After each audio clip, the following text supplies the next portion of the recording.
Dear student, Champaran potential classes के online classes में आपका स्वागत है। अभी हम लोग अप्लाइड फिजिक्स फर्स्ट का यूनिट 3 का अध्ययन कर रहे थे, जिसके अंदर हम लोग 5 लेक्चर किए थे और आज लेक्चर नंबर 6 होगा, जिसमें हम लोग फ्रिक्शन के बारे में पढ़ेंगे। फ्रिक्शन होते क्या है? फ्रिक्शन क्या है? एक प्रकार का फोर्स है। फ्रिक्शन को शुद्ध हिंदी में हम लोग घर्षण बोलते हैं, जो किसी भी बॉडी के ऊपर लगकर, जो दो मूविंग सरफेस के बीच में लगकर उसके मोशन को क्या करता है? रोकता है, विरोध करता है। उसी को हम लोग फ्रिक्शन बोलते हैं। जैसे हम ग्राउंड पे चलते हैं तो मेरे पैर और ग्राउंड के बीच में फ्रिक्शन लगता है, जिसके कारण हम चल पाते हैं। नट बोल्ट एक दूसरे पर टाइट करते हैं, वो भी फ्रिक्शन है। जैसे मार्कर से बोर्ड पे लिखेंगे, यहाँ भी क्या होंगे? फ्रिक्शन होंगे। तो फ्रिक्शन क्या है? एक प्रकार का फोर्स है जो दो मूविंग सरफेस के बीच क्या करता है? लगता है, ताकि मोशन को क्या करने के लिए? रोकने के लिए। ठीक है। हमेशा एक बात याद करना है कि जो फ्रिक्शन का डायरेक्शन होता है, गति के डायरेक्शन के, यानी जो मोशन के डायरेक्शन होते हैं उसके विपरीत दिशा में होते हैं। कहाँ पे होते हैं? उसके विपरीत दिशा में होते हैं। ठीक है। तो सिंपल डेफिनेशन आपको बताना है। The friction may be defined as force. Friction क्या एक प्रकार का फोर्स है which always resist the motion of body over the surface of another. जैसे मेरे पास एक सरफेस है और इस पर कोई दूसरा बॉडी मूव कर रहा है। क्या कर रहा है? मूव कर रहा है। इसके मोशन को क्या करता है? रोकता है। ये बॉडी का मोशन इधर होगा फोर्स के कारण, तो इसके जस्ट अपोजिट डायरेक्शन क्या लगेगा? फ्रिक्शन लगेगा। याद करना है। तो फ्रिक्शन क्या है? एक प्रकार का फोर्स है जो हमेशा किसी मूविंग बॉडी के ऊपर लगकर उसके मोशन को क्या करता है? विरोध करता है, रोकता है। The force of friction always act in opposite direction of motion. जो फोर्स ऑफ फ्रिक्शन होते हैं हमेशा मोशन के अपोजिट दिशा में, यानी विपरीत दिशा में लगते हैं। कहाँ पे लगते हैं? अपोजिट दिशा बोला जाए तो हमेशा विपरीत दिशा में लगते हैं। डन है। इस डायग्राम को भी बनाते चलेंगे। अब मेरे पास है क्लासिफिकेशन ऑफ फ्रिक्शन। टॉपिक क्या है? फ्रिक्शन के प्रकार। समझते हैं। Classification of friction. फ्रिक्शन को दो ग्रुप में बांटा गया है। एक को बोला गया स्टैटिक फ्रिक्शन, दूसरे का को डायनेमिक फ्रिक्शन।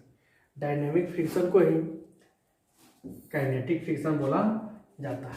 डायनेमिक फ्रिक्शन को दो ग्रुप में बांटा गया है, एक रोलिंग फ्रिक्शन और एक स्लाइडिंग फ्रिक्शन। इसको हम लोग स्थितिज घर्षण बोलते हैं, इसको गतिज घर्षण, रोलिंग को हम, स्लाइडिंग को हम लोग सर्पी घर्षण और इसको लोटनी घर्षण, लोटनिक घर्षण के नाम से जानते हैं। एक एक करके सबके बारे में जानेंगे। स्टैटिक्स घर्षण होता क्या है? जैसे आपके पास ट्रक है, बहुत बड़ा बॉक्स है, उसको धक्का दे रहे हैं, आप चाह रहे हैं कि उसमें गति लाए, लेकिन गति हुआ नहीं, तो इसके पीछे कारण क्या था? उसके अंदर फ्रिक्शन लगा, तो उस फ्रिक्शन को क्या बोलते हैं हम लोग? Static friction. जैसे मेरे पास बड़ा बड़ा ट्रक है और उस पर सामान लोड है, हम अकेले धक्का दे रहे, क्या वो मूव कर पाएगा? नहीं, क्योंकि उसके अंदर फ्रिक्शन था। लेकिन गतिज क्या है कि हम फोर्स लगाए और बॉडी एक्चुअली में मूव कर रहा है, फिर भी उसके अंदर कुछ ना कुछ घर्षण होते हैं, उसको क्या बोलते हैं? गतिज घर्षण। गतिज घर्षण दो प्रकार के हैं, रोलिंग और स्लाइडिंग है। जब कोई बॉडी किसी सरफेस पर एक्चुअली में रोल करता है, जैसे आपका चक्का नाच रहा है, बॉल फील्ड पे चलते चलते रुक जाता है, वहाँ भी फ्रिक्शन लगा, तो रोलिंग फ्रिक्शन है। सर्पी यानी स्लाइडिंग, कि बच्चा कोई स्लपिंग फ्लो पर पिछल रहा है तो उसके अंदर फ्रिक्शन होते हैं। किसी हम किताब को टेबल पर रख के क्या कर रहे हैं? पुश कर रहे हैं, तो उसके अंदर जो फ्रिक्शन लगते हैं वो क्या होंगे? स्लाइडिंग फ्रिक्शन होंगे। एक एक करके सबको पढ़ते हैं।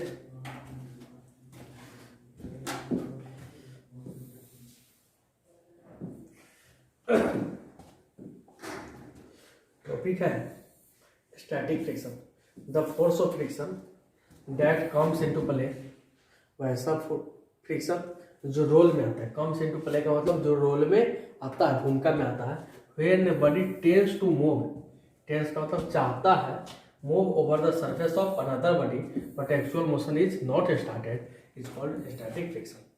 यानी वैसा फ्रिक्शन, वैसा घर्षण जो कब रोल में आता है कि जब कोई वस्तु किसी दूसरे सरफेस पर मूव करने की कोशिश करता है लेकिन एक्चुअली में मोशन नहीं स्टार्ट होता है। जैसे अभी हम बताएं कि ट्रक रोड पे खड़ा होता है, वो चाहता है कि मूव कर जाए लेकिन मूव होता नहीं क्योंकि वहाँ पर फ्रिक्शन है। और मूव भी होता है तो वो ईटा उटा लगा देते हैं वोट के रूप में, फ्रिक्शन नहीं, फ्रिक्शन को बढ़ा देते हैं, तो उस समय जो फ्रिक्शन होगा वो क्या होंगे, स्टैटिक फ्रिक्शन। तो एक लाइन में याद करना है कि the force of friction that comes into play when a body just starts to move over the surface of another body but actual motion does not started it's called क्या, static friction. जैसे example में बोल सकते हैं कि the friction between stationary football on field, कोई football field में रखा हुआ है तो मूव नहीं कर रहा है क्योंकि वहाँ पे फ्रिक्शन लग रहा है। Car park on the ground, car को आप अपने खेत खलिहान में खड़ा कर दो, अपने घर के दरवाजे के पास खड़ा कर दो, मूव नहीं करता, क्यों, क्योंकि वहाँ पे फ्रिक्शन है। बुक प्लेस ऑन टेबल, आप अपने किताब को टेबल पर रख दो, वहाँ भी कौन सा फ्रिक्शन है, स्टैटिक फ्रिक्शन है। Examples of static friction. तो बोला कि अपने फुटबॉल को ग्राउंड में रख दो, कार को अपने पार्किंग में खड़ा कर दो, बुक को टेबल पर रख दो, और ये सब में जो फ्रिक्शन होगा वो क्या होंगे, स्टैटिक फ्रिक्शन। अब मेरे पास डायनेमिक फ्रिक्शन है, क्या है, डायनेमिक फ्रिक्शन। बोला है कि the force of friction that comes into play when a body move over the surface of another body is called क्या, डायनेमिक फ्रिक्शन। वैसा फ्रिक्शन जब कब रोल में आता है, कब भूमिका में आता है, जब कोई बॉडी किसी दूसरे सरफेस के ऊपर एक्चुअली में मूव करता है, चाहे वो स्लाइडिंग करे चाहे रोलिंग करे, तो उस फ्रिक्शन को क्या बोलेंगे, डायनेमिक फ्रिक्शन। सिंपल डेफिनेशन है, the force of friction that comes into play when a body actually move over the surface of another body. जैसे कार आपके रोड पर मूव कर रहे हैं तो कार और रोड के बीच जो फ्रिक्शन होंगे वो क्या होंगे, डायनेमिक होगी। हम पेन से मार्कर बोर्ड पे लिख रहे हैं तो दोनों मोशन में है ना, मेरा मार्कर क्या है, मोशन में है, फ्रिक्शन है। The force of friction between moving body on the surface, कोई किसी सरफेस पर कोई मूविंग बॉडी है, book push on across the table, table पर हम कोई बुक करो का क्या करते हैं, पुश करते हैं, धक्का देते हैं, तो उसमें भी क्या हो, फ्रिक्शन लगते हैं, और क्या है, डायनेमिक फ्रिक्शन के एग्जांपल है। एक चीज़ हमेशा एग्जाम में पूछा जाता है कि डायनेमिक फ्रिक्शन ज़्यादा है कि स्टैटिक फ्रिक्शन ज़्यादा है, तो आपको याद करना है कि स्टैटिक फ्रिक्शन का मान क्या होता है, ज़्यादा होता है, डायनेमिक फ्रिक्शन कम होते हैं। इसलिए तो कार मूव नहीं किया था स्टैटिक में। तो याद करना कि the value of static friction always more than dynamic friction. क्या बोले कि static friction always more than dynamic friction. Static friction का मान हमेशा डायनेमिक फ्रिक्शन से ज़्यादा होता है। अब मेरे पास टॉपिक आया है रोलिंग फ्रिक्शन। क्या है, रोलिंग फ्रिक्शन। समझते हैं कि रोलिंग फ्रिक्शन क्या है। टॉपिक यहाँ पर लिखा है रोलिंग फ्रिक्शन। रोलिंग यानी डायनेमिक फ्रिक्शन दो प्रकार के थे, एक रोलिंग थे और एक क्या थे, स्लाइडिंग था। रोलिंग क्या होगा कि जब कोई बॉडी किसी सरफेस के ऊपर एक्चुअली में क्या कर रहा है, रोल का मतलब घूम रहा है, लुट रहा है, जैसे गेंद फील्ड पे लुट रहा है, कार का चक्का ग्राउंड पे यानी रोड के ऊपर ट्रेवल करे तो उस समय रोलिंग होते हैं, स्लाइडिंग नहीं होते। गोली खिलाइएगा ना, गोली वो सब क्या है, रोलिंग फ्रिक्शन है।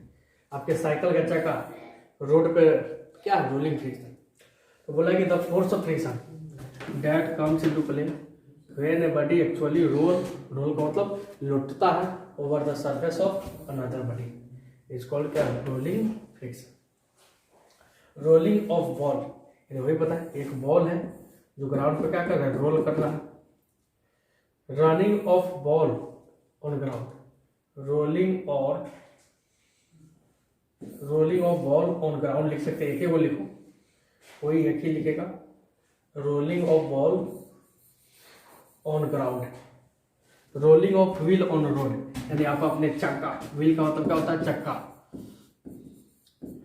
को रोड पर क्या करना, रोल करना। एग्जाम्पल किसके, रोलिंग फ्रिक्शन के। सेकेंड क्या है? Sliding friction. सेकेंड क्या है? Sliding friction. स्लाइडिंग क्या होगा? हम अपने हाथ को रब कर रहे हैं, ये क्या है? स्लाइडिंग है। इसमें भी फ्रिक्शन होता है, आज गर्म हो जा रहा है, इसका कारण क्या है? फ्रिक्शन है। तो सिंपल डेफिनेशन है कि the force of friction that comes into play when a body actually slide over the surface of another body. जब कोई वस्तु किसी दूसरे वस्तु पे एक्चुअली क्या करते हैं? स्लाइड करते हैं। स्लाइड का मतलब पिछलते हैं, तो उसको क्या बोलते हैं हम लोग? स्लाइडिंग फ्रिक्शन बोलते हैं। The friction between the hand during rubbing together. Rubbing का मतलब जब हम एक दूसरे को खींचते हैं, रब करते हैं, तो उसके पीछे घर्षण लगता है, वो कौन सा है? स्लाइडिंग फ्रिक्शन है। When a book push across the table. हम एक टेबल पे बुक को रखकर क्या करते हैं? प्रेस करते हैं, पुश करते हैं, धक्का देते हैं, तो सब किसी एग्जाम्पल है? स्लाइडिंग फ्रिक्शन के। यहाँ तक कंप्लीट है। एक पॉइंट याद करना है कि the value of sliding friction always more than rolling friction. Exam में पूछता है कि किसी सिलेंडर को खींच कर ले जाना डिफिकल्ट है, जबकि उसको लुढ़का कर ले जाना आसान होता है, क्योंकि रोलिंग फ्रिक्शन का मान क्या होता है? कम होता है।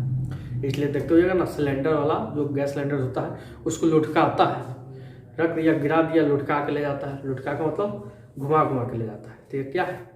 रोलिंग फ्रिक्शन है। अब एक चीज आता है और मेन एक छोटा सा टॉपिक आता है लिमिटिंग फ्रिक्शन। एक छोटा सा चीज आता है, कौन सा? Limiting friction. इसको समझ ही लेते हैं। लिमिटिंग फ्रिक्शन क्या है? एक मान लो कि कार लगा है, हम अकेले धक्का दे रहे थे, नहीं जा रहा था, क्योंकि मेरे द्वारा अप्लाई किया हुआ फोर्स फ्रिक्शन से कम हो रहा था। फिर एक और पार्टनर को बुलाया, फिर धक्का दिए, 4-5 लोग मिलकर क्या करते? धक्का देते। लगता है कि बॉडी अब क्या करेगा? कार चल देगा। तो चलने के थोड़ा देर पहले उसके अंदर बहुत ज़्यादा फ्रिक्शन डेवलप हुआ था कि बॉडी लगता था कि अब क्या करेगा? मूव कर देगा, लेकिन एक्चुअल मोशन स्टार्ट होने वाला था। स्टार्ट होने से जस्ट पहले जो मैक्सिमम जो फ्रिक्शन होते हैं उसी को क्या बोलते हैं? Limiting friction.